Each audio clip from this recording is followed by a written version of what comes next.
Last year, I spent 6 months participating in what I was told was a psychological experiment. I found an ad in my local paper, looking for imaginative people looking to make good money. And since it was the only ad that week that I was remotely qualified for, I gave them a call and we arranged an interview. They told me that all I would have to do is stay in a room, alone, with sensors attached to my head to read my brain activity. And while I was there, I would visualize a double of myself. They called it my Tulpa. It seemed easy enough, and I agreed to do it as soon as they told me how much I would be paid. And the next day, I began. They brought me to a simple room and gave me a bed, then attached sensors to my head and hooked them up to a little black box on the table beside me. They talked me through the process of visualizing my double again, and explained that if I got bored or restless, instead of moving around, I should visualize my double moving around, or try to interact with him, and so on. The idea was to keep him with me the entire time I was in the room. I had trouble with it for the first few days. It was more controlled than any sort of daydreaming I'd done before. I'd imagine my double for a few minutes, then grow distracted. But by the 4th day, I could manage to keep him present for the entire 6 hours. They told me I was doing very well.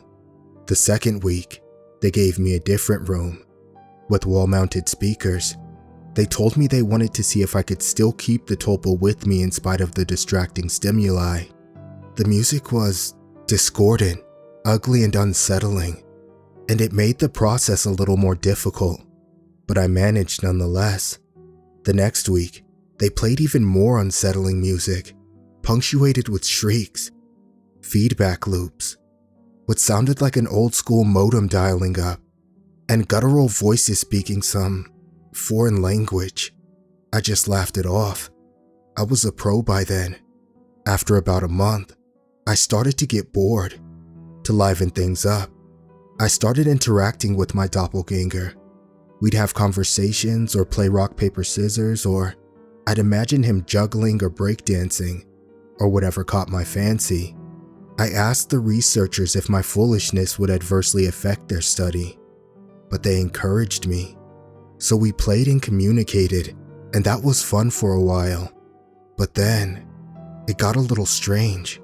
I was telling him about my first date one day, and he corrected me. I said my date was wearing a yellow top, and he told me it was a green one. I thought about it for a second, and realized he was right. It creeped me out a little, and after my shift that day, I talked to the researchers about it. You're using thought form to access your subconscious, they explained. You knew on some level that you were wrong, and you subconsciously corrected yourself. What had been creepy was suddenly cool. I was talking to my subconscious. It took some practice, but I found that I could question my Tulpa and access all sorts of memories. I could make it quote whole pages of books I'd read only once, years before, or things I was taught and immediately forgot in high school. It was amazing. That was around the time I started calling up my double outside of the research center. Not often at first, but I was so used to imagining him by now that it almost seemed odd not to see him. So whenever I was bored, I'd visualize my double. Eventually, I started doing it almost all the time. It was amusing to take him along like an invisible friend. I imagined him when I was hanging out with my friends or visiting my mom. I even brought him along on a date once. I didn't need to speak aloud to him, so I was able to carry out conversations with him, and no one was the wiser. I know that sounds strange, but it was fun. Not only was he a walking repository of everything I knew and everything I had forgotten, but he also seemed more in touch with me than I did at times. He had an uncanny grasp of body language that I didn't even realize I was picking up on. For example, I thought the date I'd brought him along on was going badly, but he pointed out how she was laughing a little too hard at my jokes and leaning towards me as I spoke, and a bunch of other subtle clues I wasn't consciously picking up on. I listened, and let's just say that date went very well. By the time I'd been at the research center for 4 months, he was with me constantly.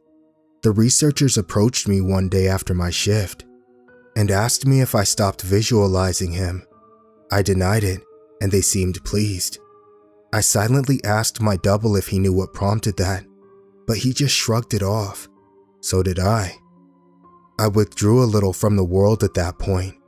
I was having trouble relating to people. It seemed to me that they were so confused and unsure of themselves. While I had made a manifestation of myself to confer with, it made socializing awkward. Nobody else seemed aware of the reasons behind their actions, why some things made them mad and others made them laugh. They didn't know what moved them, but I did, or at least, I could ask myself and get an answer. A friend confronted me one evening. He pounded at my door until I answered it, and came in fuming, swearing up a storm. "You haven't answered when I called you in fucking weeks, you dick," he yelled. "What's your fucking problem?" I was about to apologize to him, and probably would have offered to hit the bar with them that night, but my Tulpa grew suddenly furious. "Hit him," it said, and before I knew what I was doing, I had. I heard his nose break. He fell to the floor and came up swinging, and we beat each other up and down my apartment. I was more furious then than I have ever been, and I was not merciful. I knocked him to the ground and gave him 2 savage kicks to the ribs, and that was when he fled, hunched over and sobbing. The police were by a few minutes later, but I told them that he was the instigator, and since he wasn't around to refute me, they let me off with a warning. My Tulpa was grinning the entire time. We spent the night crowing about my victory and sneering over how badly I'd beaten my friend. It wasn't until the next morning, when I was checking out my black eye and cut lip in the mirror, that I remembered what had set me off. My double was the one who'd grown furious, not me. I'd been feeling guilty and a little ashamed, but he'd goaded me into a vicious fight with a concerned friend. He was present, of course, and knew my thoughts. "You don't need him anymore. You don't need anyone else," he told me, and I felt my skin crawl. I explained all this to the researchers who employed me, but they just laughed it off. "You can't be that scared of something that you're imagining," one told me. My double stood beside her and nodded his head, then smirked at me. I tried to take their words to heart, but over the next few days, I found myself growing more and more anxious around my Tulpa, and it seemed that he was changing. He looked taller and more menacing. His eyes twinkled with mischief, and I saw malice in his constant smile. No job was worth losing my mind over, I decided. If he was out of control, I'd put him down. I was so used to him at that point that visualizing him was an automatic process, so I started trying my damnedest not to visualize him. It took a few days, but it started to work somewhat. I could get rid of him for hours at a time, but every time he came back, he seemed worse. His skin seemed ashen, his teeth more pointed. He hissed and gibbered and threatened and swore. The discordant music I'd been listening to for months, it seemed to accompany him everywhere. Even when I was at home, I'd relax and slip up, no longer concentrating on not seeing him, and there he'd be. And that howling noise with him. I was still visiting the research center and spending my 6 hours there. I needed the money, and I thought they weren't aware that I was now actively not visualizing my Tulpa. I was wrong. After my shift one day, about 5.5 months in, 2 impressively large men grabbed and restrained me, and someone in a lab coat jabbed a hypodermic needle into me. I woke up from my stupor back in the room, strapped into the bed, music blaring, my doppelganger standing over me cackling. He hardly looked human anymore. His features were twisted. His eyes were sunken in their sockets and filmed over like a corpse. He was much taller than me, but a bit hunched over. His hands were twisted, and the fingernails were like talons. He was, in short, fucking terrifying. I tried to will him away, but I just couldn't seem to concentrate. He giggled and tapped the IV in my arm. I thrashed in my restraints as best I could, but could hardly move at all. They're pumping you full of that good shit, I think. How's the mind? All fuzzy? He leaned closer and closer as he spoke. I gagged. His breath smelled like spoiled meat. I tried to focus, but couldn't banish him. The next few weeks were terrible. Every so often, someone in a doctor's coat would come in and inject me with something, or force feed me a pill. They kept me dizzy and unfocused, and sometimes left me hallucinating or delusional.